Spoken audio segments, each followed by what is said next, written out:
آقا احمد از کشور رومانی هستن، البته از کشور ایران که رفتن کشور رومانی. آقا احمد خودتون رو معرفی بکنید. سلام، من احمد اقتصاد هستم. 28 سالمه، معمارم. کارشناسی معماری دارم، ارشد نخوندم درسته؟ و یه چند وقتی هست که مهاجرت کردم به صورت کاری به رومانی و خیلی خوشحالم در خدمتتون هستم. خواهش میکنم، دست شما درد نکنه، خیلی لطف کردی که وقت گرانبهات رو برای بچهای ما میذاری و امیدوارم برای کسایی که دنبال اپلای هستن، چه کاری چه تحصیلی، بتونن به دستش. سوالات ما تو 3 بخشه، حالا من به ترتیب ازتون میپرسم دیگه.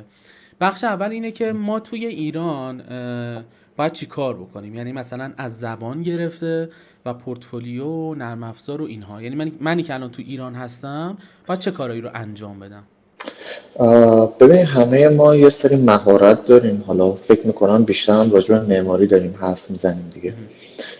یه سری اسکیلای معماری رو داریم، حالا نقشه کشی، نقشه خوانی، کار با یه سری نرم افزارا رو بلدیم که خب اونا حالا چه در حد بیسیک باشه چه در حد خیلی پیشرفته باشه کاملا اوکیه.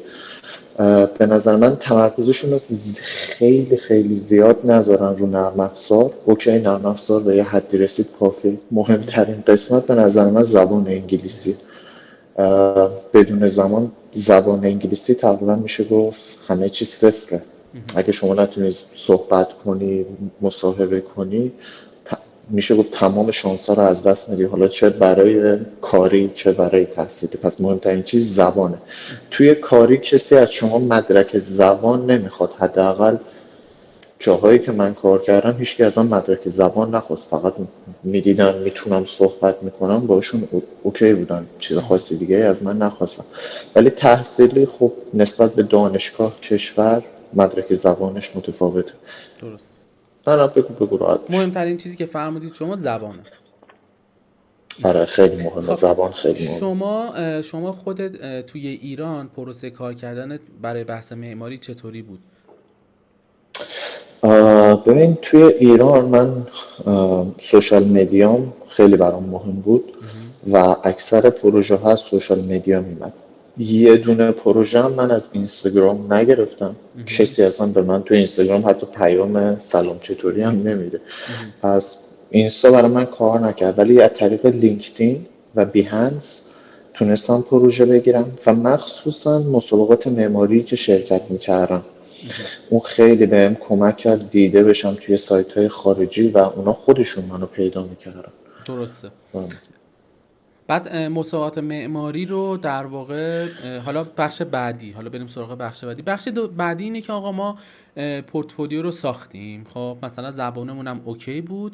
حالا این پورتفولیو رو من کجا آپلود بکنم، کجا قرارش بدم، چه پلتفرمی، چه نرم افزاری، یا برای مسابقات از کجا اقدام بکنم، از چه وبسایتایی، از کجاها؟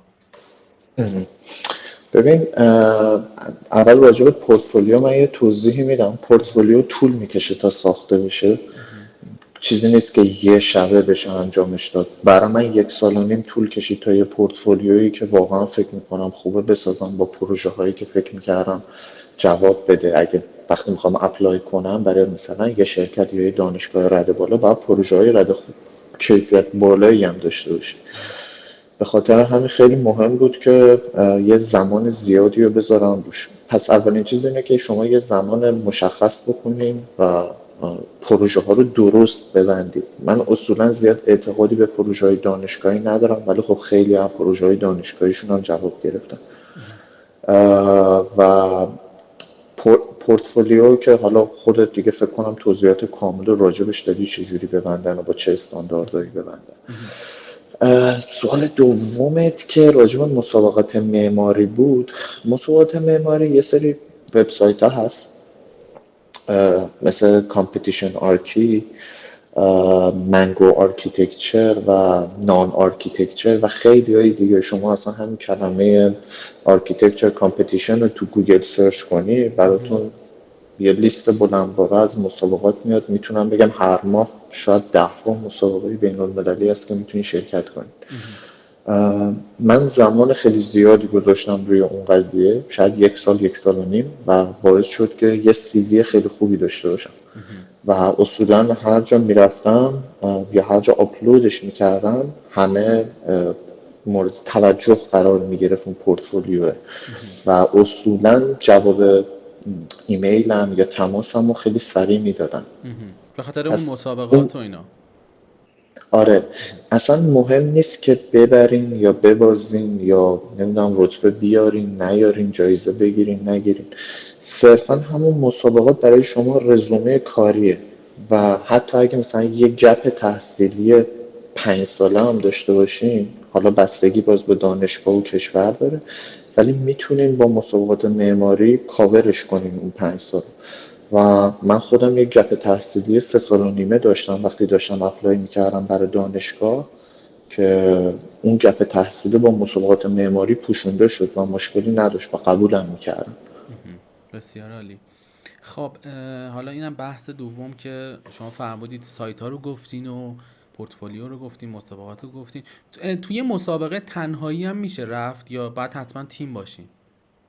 نه خیلی از مسابقات هستن که اصلا بیشتر از یه تعداد نفر توی گروهتون قبول نمیکنن. بعضیاشون هستن که اصلا نوشتن برای ایندیویدوال باشین، تنها باشین وقتی شرکت میکنین. بستگی به مقیاس حالا اون مسابقه داره، موضوع مسابقه داره، ولی درست. تنهایی میشه شرکت کرد. وقتی میشه گروهی شرکت کرد، چرا آدم تنهایی شرکت کنه؟ بسیار عالی. خب قطعا خیلی بهتر. نکته رو بگم، وقتی شما مسابقاتی شرکت میکنی که به صورت گروهی شرکت کردی، لازم نیست بیای توی رزومت یا حالا اون نامه‌ای که برای دانشگاه داری مینویسی بگی من کار گروهی بلدم. اون رزومه‌ای که شما فلان مسابقه رو به صورت کار گروهی شرکت کردین و یه نتیجه خوبی داده، همون داره نشون میده که شما کار گروهیتون خوبه و به مشکلی نخورده. پس مسابقات معماری از این نظر خیلی خوبه که CV شما رو، اون درسته. اسکیلاتون رو خیلی خوب نشون میده. آها. بسیار عالی. یعنی میشه گفت که مسابقات معماری نشون دهنده همون کار گروهیه دیگه، اصلا نیازی نیست طرف ذکر بکنه. اسکیلاتون رو خیلی خوب نشون نشون میده. میده. من تو پورتفولیومو دیدی، من ننوشتم فلان اسکیلو دارم، مثلا تیم ورکم فلانم بهمونم، چون اونا رو خودش شخصی که داره پورتفولیو منو ببینه میفهمه. وقتی کارا اکثرا گروهی بوده میفهمه که خب من تیم ورک بلدم انجام بدم. این یه مثال کوچیک بود. مثال کوچیک. بخش دوم تمام شد. بخش سوم در رابطه با بحث اپلای و اینجور داستانا، شما چه پروسه رو طی کردی برای اینکه بتونی اپلای کاری بگیری، یعنی بتونی از ایران بری و اینا؟ این پروسش به چه صورت بوده؟ یعنی مثلا از اون اول چه میدونم، مثلا اسقرنامی رو من دیدم، مثلا میگم باهاش ارتباط گرفتم، اون گفت بیا، گفتم اوکی، این کارهای اداری، کارهای سیستمی، هزینه‌ای، مثلا چقدر هزینه شد، اینا رو یه مختصر اگر بهمون بگی، از اون سوار هواپیما شدن و رفتن و اینکه مثلا خب یادم قبلا بهم گفتی که بهم گیر دادن سر اینکه حالا مثلا ایرانی ام یا حالا میخواستم به هر دلیلی برگردم، چون من با مسابقه قبلی که نفر قبلی هم که داشتم اونم بهم همچین حرفی زد، گفت اصلا یه بهونه ای رو فقط میخواستم پیدا کنن برای اینکه مثلا بگن که آقا شما مثلا نتونستی، موفق نشدی که بری. اینا رو هم همه این مسیر رو یه کوتاه بهم بگی که پروسش چی بوده. ببین، راجع به اول کاری بگم یا تحصیلی؟ چون من جفتش رو اپلای کردم، جوابم گرفتم، حالا جدی من نمیدونم فقط کاریشو فکر میکردم. نه هر جفتش رو جفتش. جواب گرفتم. آره جفتشو بگو، جفتشو بگو. ببین، برای تحصیلی من برای حالا لیست دانشگاهایی که اپلای کرده بودم اون دفعه رو بهت گفتم، ولی خب برای من مهمترینشون همون پلی‌تکنیک میلان و تورین بود که برای جفتشون نامو زدم. بقیهشون رو اپلای نکردم، فقط همون دوتا رو اپلای کردم، حالا به دلایلی که هم به شرایط من میخورد لحاظ مالی و هم هر چیز دیگه. این دوتا رو میتونم بهتون توضیح بدم. ببینید، یه سری ددلاین های مخصوص دارن این دانشگاه ها. اولین و مهمترین چیز اینه که شما وارد سایت هاشون بشید.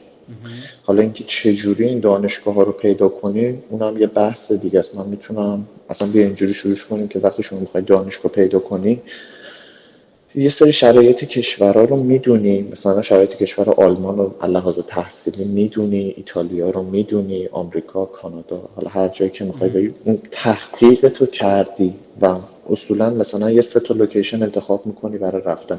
یا 5 تا لوکیشن برای رفتن. توی اون 5 تا لوکیشن حالا میای دنبال دانشگاه میگردی. یه سری وبسایت هست، من اسمش الان یادم نیست متاسفانه، ولی حتما شب برات میفرستم که اگه خواستی برای بچه‌ها لینکشو بذاری. اینا اومده رنک بندی کرده دانشگاه‌های دنیا رو که درست. کدومش معتبره کدومش نه. اگه یه کسی بخواد بیاد خارج از کشور درس بخونه و بعد برگرده ایران، اون لیست دانشگاهایی که پیدا میکنه رو باید بیاد تطبیق بده با لیست دانشگاهایی که مورد قبول آموزش پرورش ایران. یعنی بعضی دانشگاه رو قبول ندارن. الان برای مثال خیلی هم میرن روسیه پزشکی میخونن ولی مدرک پزشکیشون مثلا وزارت مال پزشکای ایران قبول نداره، مال بعضی از دانشگاهش. پس باید دقت کنین که اگه میخواین برگردین ایران مدرکی که میگیرین دانشگاهی قبول داشته باشه. من اینو سریع ببندمش. دانشگاه رو که پیدا کردین، بعدش وارد سایت دانشگاه میشین، سعی میکنین اساتید رو ببینین، بشناسین. دانشگاه به دانشگاه روش اپلای کردنش متفاوته، ولی اصولا شما اگه بتونین یه نفر از هیئت علمی اون دانشگاه رو یا یه نفر از اساتید رده بالای اون دانشگاه رو پیدا کنین، باهاشون صحبت کنین داخل فضای مجازی یا ایمیل بهشون بزنین که میدونین یه جوری اون آشنا بازیه رو پیدا کنین. نه اینکه حالا این کلمه که دارم میگم اشتباه ها، ولی اصولا پورتفولیوتون میبینن اگه وقت داشته باشن. امکان داره اصلا هیچ وقت جواب پیامتون هم ندن. برای من که جواب ندادن ولی دیدم دوستان که پیام دادن و جوابشون رو دادن. و پورتفولیوتون رو میبینن، قضاوت میکنن، بهتون حتی کمک میکنن برای فاند گرفتن. پس دانشگاه رو که پیدا کردی، رشته ها رو که مطالعه کردی، راجع به درساش فهمیدی که چی رو میخوای بخونی، اساتید رو پیدا کردی، حالا یا مکالمه میکنی یا مکالمه نمیکنی. قضیه بعدی اینه که ببینی آقا اون شرایط دانشگاه لحاظ مالی بهت میخوره نمیخوره، آیا میتونی هزینه تحصیل تو اون دانشگاه رو بدی، آیا میتونی فاند بگیری برای اون دانشگاه یا نه، شرایط فاندش چه شکلیه. همه اینا رو تو سایت خیلی تر و تمیز نوشته و خب میتونی مطالعه کنی بفهمی. اینجاست که زبان مهم میشه. اگه زبان بلد نباشی قاعدتا اینجا به مشکل میخوره. اصلا بلد اپلای تحصیلی بدون مدرک زبان که کلا نمیشه. من جایی رو نمیشناسم. البته اینجا رومانی بدون مدرک زبان قبول میکنه. حالا این یه حالا چند تا کشور دیگه هم میدونم که قبول میکنم، ولی خب شما باید بری کالج زبانشو بری 1 سال 1 سال و نیم. درست. بعد از اینکه همه این شرایط اوکی بود، شما یه سری مدارک توی ایران داری که باید ترجمه رسمی بشه با مهر وزارت خارجه. میونه یعنی کلمت همه این پروسه که داری میری خودت انجام دادی دیگه؟ یعنی آره من همه رو انجام دادم، چون من برای دانشگاه اول اپلای کردم، بعد درخواست کاری اومد، دانشگاه رو کنسل یعنی کردم. رفتی سایت پیدا کردی، بعد استادشو پیدا کردی، استادی که خوب بوده و بعد جواب سایت نه من اصلا پیام ندادم به استاد دانشگاه. از خود سایت از خود سایت دانشگاه رفتم مدارکش رو پیدا کردم. یکی دو تا دیگه از دوستان بودن تو اون دانشگاه اپلای کرده بودن، از اونا اطلاعات گرفتم و اینجور کار خاصی نکردم. اونا هم یه ذره راهنماییم کردن. پس اگر آیدی تلگرامت هم بذارم مشکل نداره که وقت کسی سوالی چیزی داشت مزاحمتش تو داخل اینستا بهم پیام بدن بهتره. تو تلگرام دیدی که زیاد جواب نمیدن. مشکل نداره. اوکی چشم. یه سری مدارک داریم ما توی ایران مثل ریزنمرات، مدرکی که حالا از طریق دانشگاه میگیرین که حالا مدرک لیسانستونه یا فوق لیسانستونه میگیرین. البته پورتفولیو که نیاز به ترجمه نداره، ریزنمرات. یه سری نامه از اساتید دانشگاه شما باید بگیرین که شما رو مثلا معرفی نامه است، شما رو میشناسن، ریکامندیشن لتر. و این نامه ها رو میگیرین، ترجمه میکنین، ترجمه رسمی. بعضیش نوشته قشنگ داخل خود سایت ها که کدوم مدارک رو نیاز به ترجمه رسمی دارن با مهر وزارت امور خارجه. یه سری برای بعضی از دانشگاه ها شما باید ریکامندیشن لتر که میدین یه موتیویشن لتر هم بدین که آقا برای چی داری این رشته رو میخوای بخونی، که بگی آقا چه چیزی باعث شده فکر کنیم برای این رشته خوبی. اونا رو باید خودتون بنویسین. ریکامندیشن لتر هم که تو ایران اصولا استاد میگه خودت بنویس، من فقط امضا میکنم مهرشو میزنم پاش تمام بشه. و پورتفولیو. پورت کلا میشه گفت 70% اپلای شما زورش روی نمره زبانتون و پورتفولیوتونه. 30% میمونه چیزای دیگه مثل ریکامندیشن لتر و نمراتی که گرفتین و موتیویشن لتر و اینجور چیزا. برعکسش هم اتفاق افتاده، طرف نه پورتفولیوی خوبی داشته نه نمراتش خوب بوده، هیچیش خوب نبوده، ولی اون نامه موتیویشن لترش خیلی خوب بوده، گرفته پذیرش شد.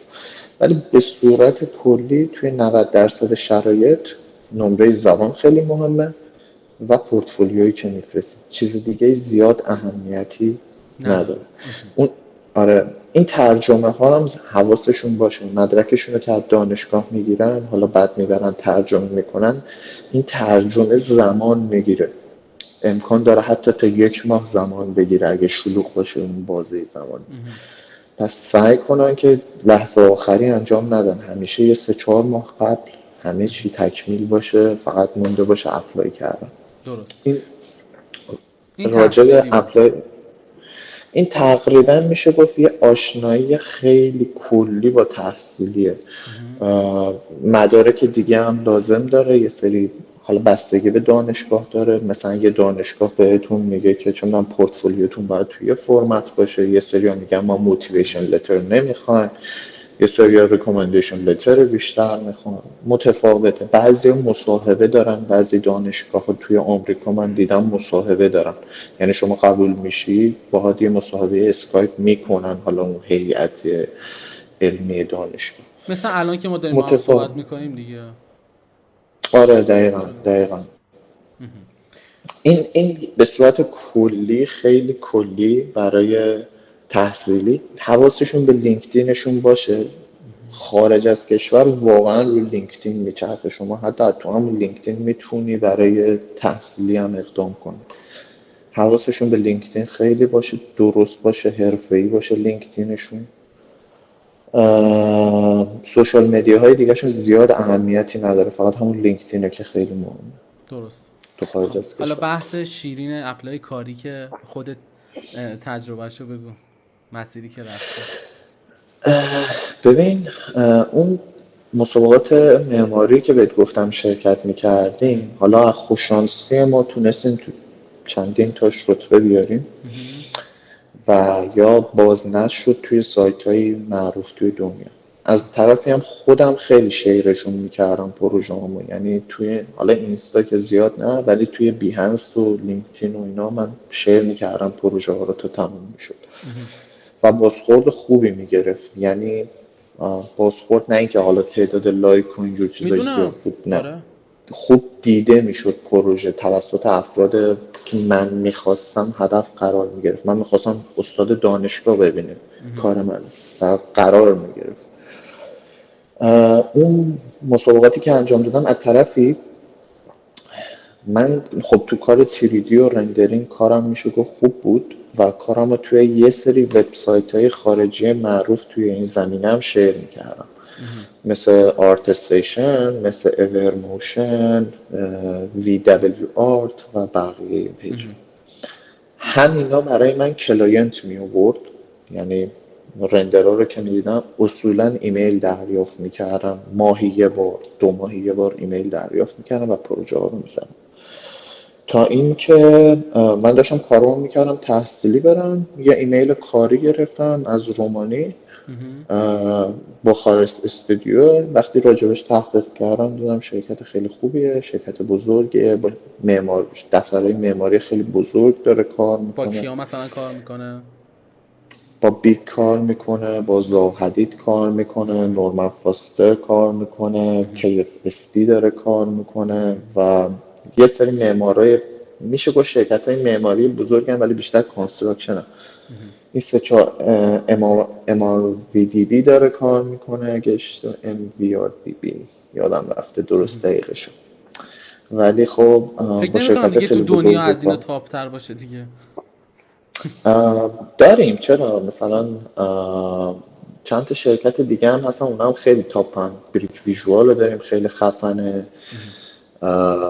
دیگه میر رو داریم خیلی خفنه. هست خب با اونم کار چیزای میکنید شرکت. دیگه شما؟ نه اونا شرکت های دیگه هم برای رقیبم. خودشون. آره اون لحاظ ویژوالیزیشن دارم میگم. حالا نمیدونم داری شرکت های معماری که با اینجا کار میکنن رو میگی نه، یا معماری شرکت های معماری معماری.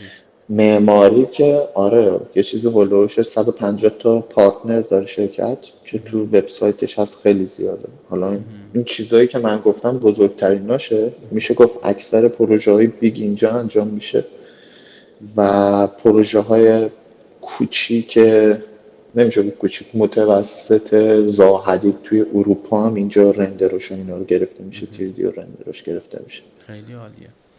بعد شما فرمودی که برای بحث کاری ایمیل رو دریافت کردی از شرکت و رفتی تحقیقات آره رو انجام. بعد چه پروسه‌ای داشت برای بحث ویزا؟ یعنی چه مراحلی رفتی که بتونی ویزا رو بگیری؟ بعد کدوم چیز رفتی؟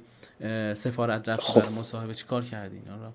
یه مختصر. ببین خیلی مختصر بخوام بگم، ایمیل رو که گرفتم یه خورده تحقیق کردم راجع به شرکت، راجع به خود رومانی. دیدم خب اوکی، به نظر سیف میاد. یعنی شرایط رومانی رو دوست نداشتم. اون چیزایی که توی ایران میگفتن اصلا جالب نبود راجبش. من فکر میکردم اوکی یه کشور کمونیست خیلی بده. ولی یه خورده که تو سایت های خارجی تحقیق کردم و اینا، دیدم نه، کشور به نظر مطمئن نمیاد و اینکه آمار جرم و جنایت کمه و بقیه تحقیقایی که کردم. حالا وارد جزئیات نمیشه. از طرفی هم شرکت برام مهم بود که شرکت واقعی باشه. تمام پارتنراشو چک کردم، توی سایتاشون رفتم دیدم آره واقعا شرکت واقعی بود.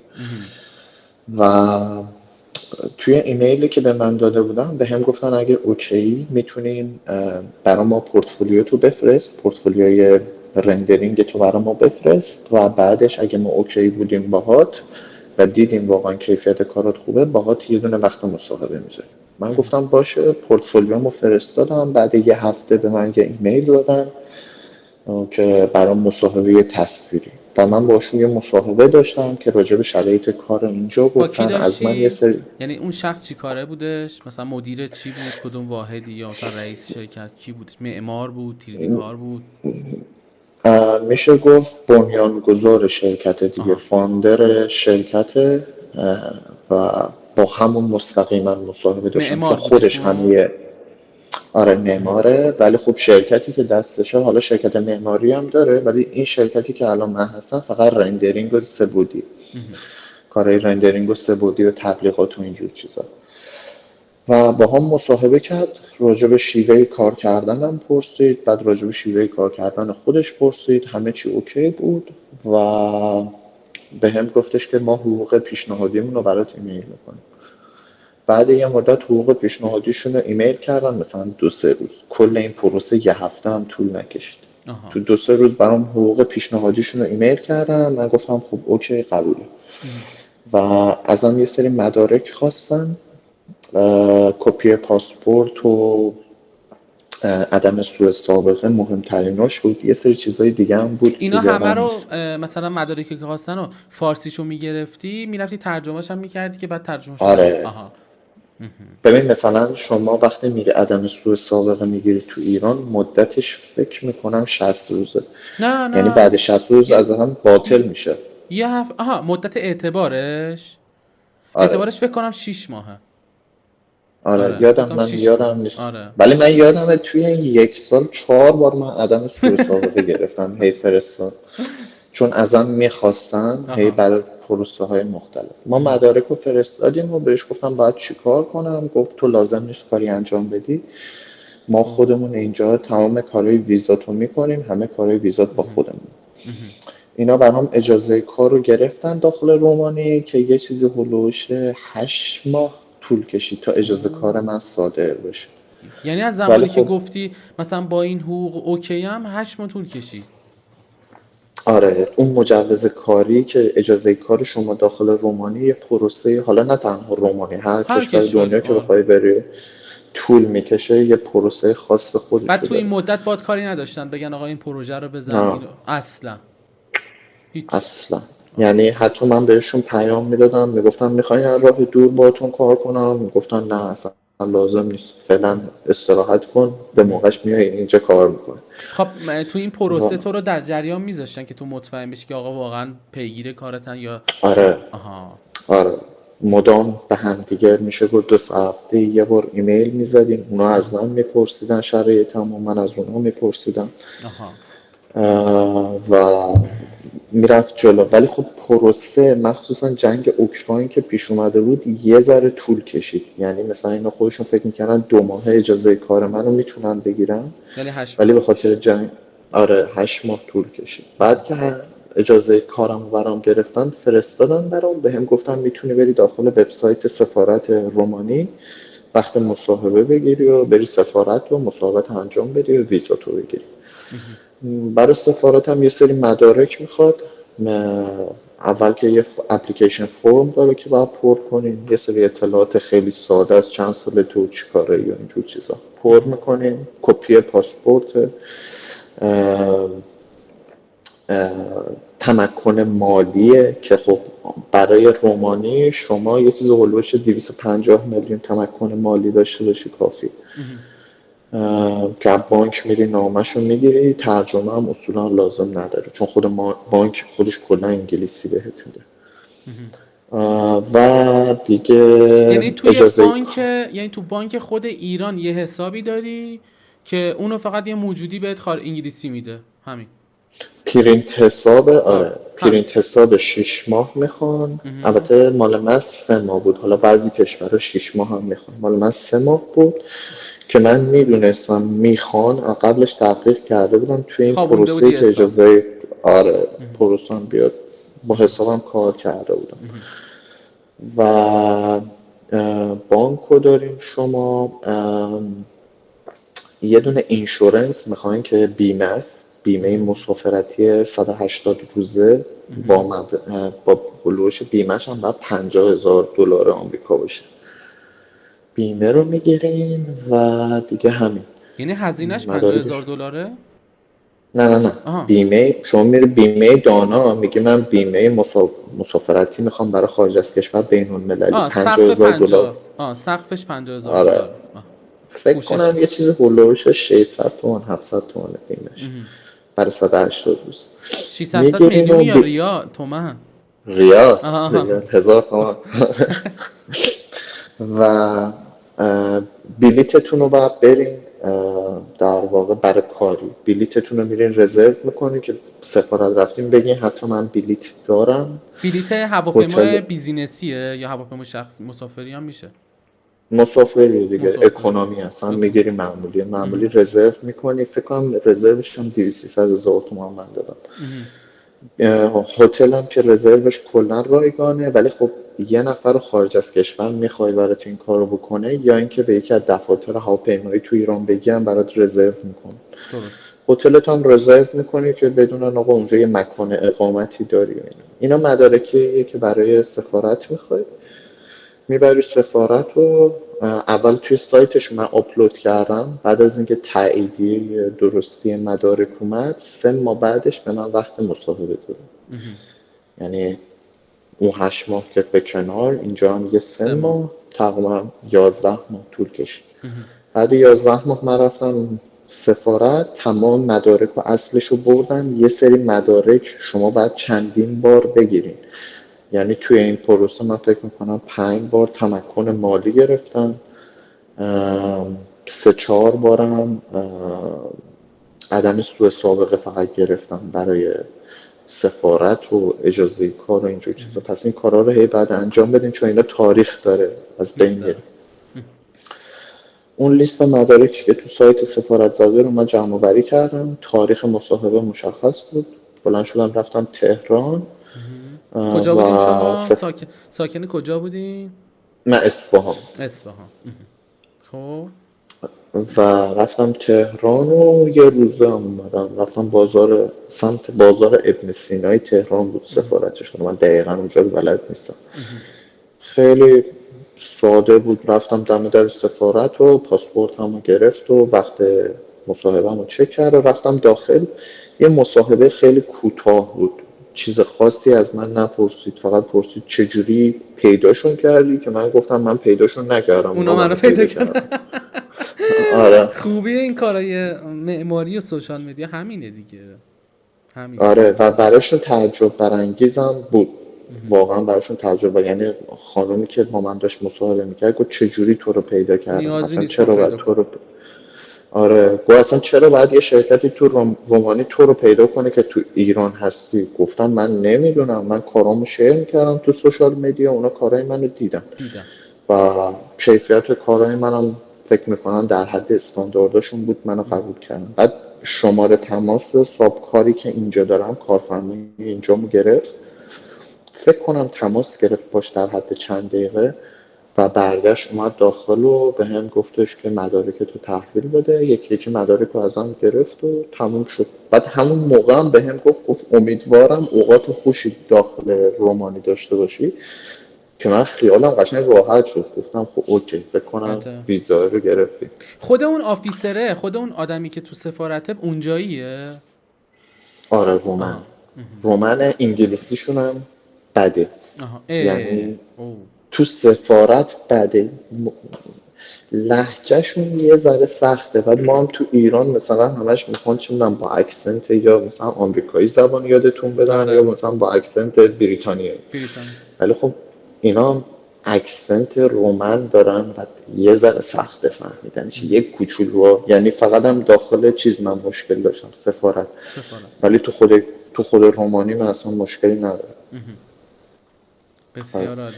و دیگه بعد یه 10 روز هم جواب ویزام اومد مهم. که 180 روز بود و من میتونستم 90 روز اقامت داشته باشم داخل رومانی. که خب دیگه وقتی شما میای رومانی دیگه کارای اقامت تو خودشون اینجا انجام میدن، مهم. دیگه تو هم لازم نیست کاری بکنی، خودشون وکیل داره شرکت و اینا. الان منم هیچ کاری نکردم اینجا، من فقط مدارک رو بهش دادم و خودش داره همه کاراشو برام انجام میده. چقدر خوب، خیلی خوبه اینجوری. به نظر من اینکه شرکت آدم پیدا میکنه نسبت به تحصیلی خیلی جلوتره. بعد آره. مثلا که شرکت وکیل داره تمام کارهای بیمه و نمیدونم ویزا تو، اقامت تو، کارهای بانکی تو، حساب بانکی تو، همه چی تو قشنگ برات روال میکنه، یعنی همه چیت آماده و شسته رفته میشه دیگه. صدات یه ذره قطع شد فکر کنم. آره یه آه لحظه من آره. صدام رفت و اومد. الان اوکی. اوکی. خب بسیار عالی. آره. امیدوارم که دست شما اگه نکته ای چیزی میمونه که ممنون میشم بهمون بگی. من یه چند تا نکته خیلی کوچیک بگم. بفرمایید. لینکدین، بیهنس به شدت مهمه، حالا بیهنس کمتر ولی لینکدین خیلی مهمه. درست رزومه بنویسن، درست پورتفولیو داشته باشن. بیهنس که سایت پورتفولیوی آنلاینه، میشه گفت یه جورایی پورتفولیو، وبسایت پورتفولیوی آنلاینه و سعی کنن کاراشون رو به اشتراک بذارن دیده بشه. من اینستاگرام واقعا جواب نمیگرفتم، پیشنهادم میکنم ولی به نظر من اونجوری روش وقت نذارید. برای خارجی ها لینکدین خیلی مهمه، یعنی هر جایی که من چه تحصیلی میخواستم برم، چه دانشگاه، چه استاد دانشگاه که داستانشو برات تعریف کردم به من پیام داد، همه اینا من تو لینکدین و بیهنس پیدا کردم. تو کسی نیومده بود تو اینستاگرام منو پیدا کنه یا فیسبوک. به خاطر همین رو سایت ها بیشتر وقت بذارن، نترسن. من برای توضیح دادم قشنگ داستانم و خود من صفر بودم تا 2 سال بعد تحصیلم، اصلا نه درست کار میکردم نه اصلا رشتم رو دوست داشتم، ولی یه سال و نیم وقت گذاشتم، مسابقات معماری شرکت کردم و مسیر باز شد. کسی که از صفر بود رسید به یه جایی حالا و نشد نی و به نظر من مهمترین بخشش زبان انگلیسی. شما چه کارفرما بیاد سراغتون، چه دانشگاه، چه استاد دانشگاه، هر چیزی، اولین چیزی که از شما لازم دارین برای ارتباط برقرار کردن زبان انگلیسی. زبان، من زبانم خوب نیست، شاید باورت نشه، شاید مثلا در نه حد آیس 6 باشه. ولی نمیترسم و حرفمو میزنم. البته دانشگاه اگه بخوایم بریم آره حتما آره نمره دانشگاه. رو میخوایم، آره دانشگاه ولی آره. کاری من قرارداد کاریام اکثرا با خارج از کشور بوده. یه نفر به من نگفته نمره زبانت چنده، یه نفر فقط دیدن میتونیم حرف بزنیم حرف براشون بزنیم کافی بود. اوکی. بعد شما تو ایرانم بودی پس کلا کار خارجی انجام میدادی، یعنی کلا خیلی کار داخلی کلا انجام نمیدادی؟ نه پروژه. نه تو ایران من پروژه نداشتم. یه دو سه تا بود که دست خودم بود، طراحیش هم با خودم بود، کارهای طراحیشو کرده بودم اونا، چرا، ولی یک 6 ماهی هم داخل یه دفتر معماری تو ایران کار کردم، کمتر، 3 ماه و نیم 4. به غیر از اون نه، من هیچ کار دیگه تو ایران نزدم. پس کلا فریلنسری همش کار دیگه. میکردی، به دلارم پول آره. میگرفتی؟ آره میتونم دلار. بپرسم حالا درآمدت که رفتی اونجا که خب یه چیز کاملا میتونه گفت اصلا مهم نیست خب، ولی اینکه تو ایران بودی چقدر درآمد داشتی اینو ما میتونیم بدونی؟ اصلا آخرین درآمدی که آره داشتی؟ ببین، من تو ایران میتونم اینجوری بهت بگم که من چون فریلنس بودم یه ما کار میکردم، یه هفته 2 تا پروژه دستم بود، یه هفته اصلا 6 ماه هیچ کاری نداشتم. هیچ کار نداشت. آره ولی میانگین بهت بگم پارسال یه چیز هلوش 350 تومن در بود. 350 میلیون؟ آره. خب نه اگه بخوایم به دلار حساب کنیم چی مثلا تو یک سالش؟ من م، فکر میکنم مثلا یه چیزی هلوش 6000 تا همچی چیزی. تو یک سال 6000 تا. خب اونو دیگه بچه‌ها خودشون باید حساب کتاب ریاضی بکنن ببینن مثلا آره. کارمندی چنده نمیدونم فلان و این حساب کتاب. البته یه چیزی بگم، ببین من مثلا یک سال گذشته رو اگه بخوام به دقیق بگم، شاید 4 تا یا 5 تا پروژه زدم که ولی مبلغش بالا بود، مثلا 1500 بود، 2000 تا بود. یکیش که هنوز ادامه داره، یعنی هنوز پروژه رو من تحویل ندادم، پله پله داره میره جلو، تقریبا 6 ماه پروژه بوده که همین الانم که اینجام آخر هفته هم تو خونه کار میکنم سرش. $5500 بوده. اینجوریه، یعنی نمیتونم یه مبلغ خیلی دقیقی بهت بگم که اینقدر در آوردم، ولی دیگه حالا اینکه هر کسی هم، چون من فریلنسم قیمتای خودمو دارم، امکان داره یه نفر قیمتاش یه جور دیگه باشه، من نمیدونم، آره متوجهم.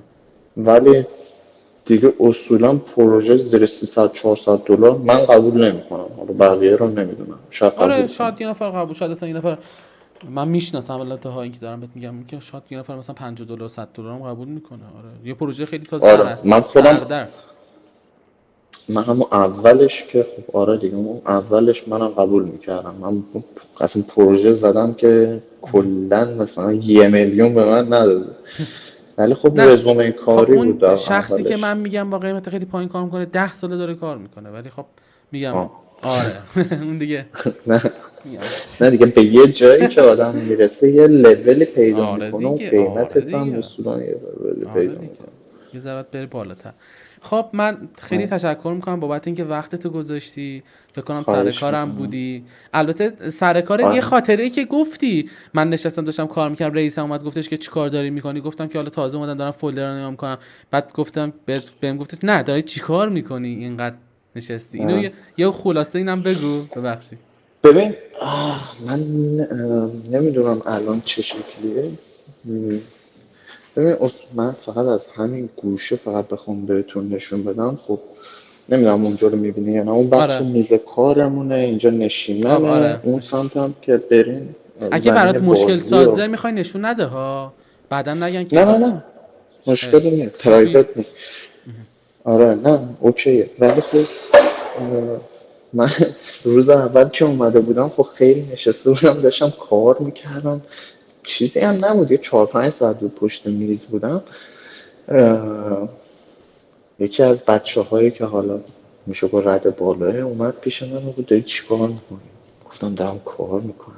گفت نه ازت میپرسم واقعا داری چیکار میکنی؟ حالا منم ترسیدم گفتم داری چی؟ توضیح دادی دارم فولدرها رو فلان. آره آره گفتم دارم یاد میگیرم. گفت نه منظورم اینه که چرا بلند نمیشی بری یه کاری بکنی بیا. گفتم خب دارم کار میکنم. گفت آقا جان بلند شو برو اون و بچه ها دارن بازی میکنن نمیدونم آشپزخونه هست.